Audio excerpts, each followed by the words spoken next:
حضرت ابوبکر صدیق رضی اللہ تعالیٰ عنہ کے وصال کے بعد حضرت عمر فاروق رضی اللہ تعالیٰ عنہ خلیفہ منتخب ہوئے۔ ان کا دور خلافت اسلامی فتوحات کا سنہری دور تھا۔ ان کے دور میں شام، مصر، عراق اور ایران کے کئی علاقے فتح ہوئے۔ انہوں نے عہد خلافت میں اسلامی حکومت کی حدود کو وسیع کیا۔ حضرت سیدنا عمر فاروق رضی اللہ تعالیٰ عنہ نے ایسا نظام ترتیب دیا جو آج تک پوری دنیا میں رائج ہے۔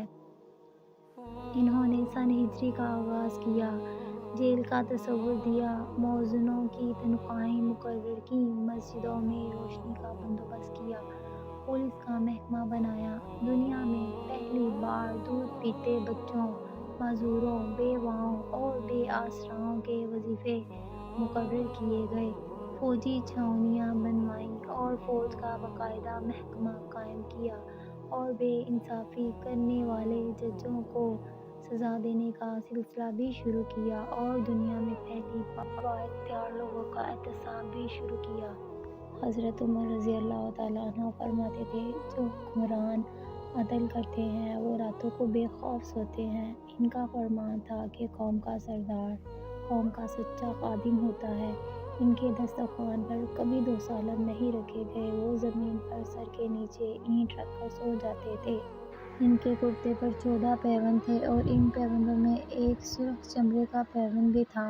وہ موٹا اور کھردرا کپڑا پہنتے تھے، انہیں نرم اور باریک کپڑے پسند نہیں تھے۔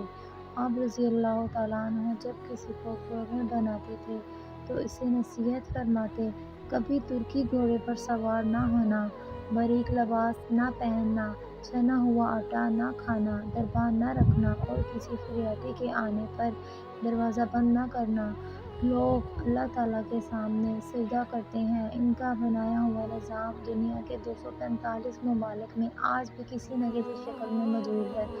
آج بھی جب کسی ڈاک خانے سے کوئی خط نکلتا ہے، پولیس کا کوئی سپاہی وردی پہنتا ہے، کوئی فوجی جوان 4 ماہ بعد چھٹی پر جاتا ہے، یا پھر حکومت کسی بچے، معذور، بیوہ یا بے آسرا شخص کو وظیفہ دیتی ہے تو وہ غیر ارادی طور پر حضرت عمر رضی اللہ تعالیٰ عنہ کو عظیم ترین حکمران تسلیم کرتی ہے۔ حضرت عمر رضی اللہ تعالیٰ عنہ کے بارے میں مشرکین بھی اعتراف کرتے ہیں کہ اسلام میں اگر ایک عمر اور ہوتا تو آج دنیا بھر میں صرف دین اسلام ہی نافذ ہوتا۔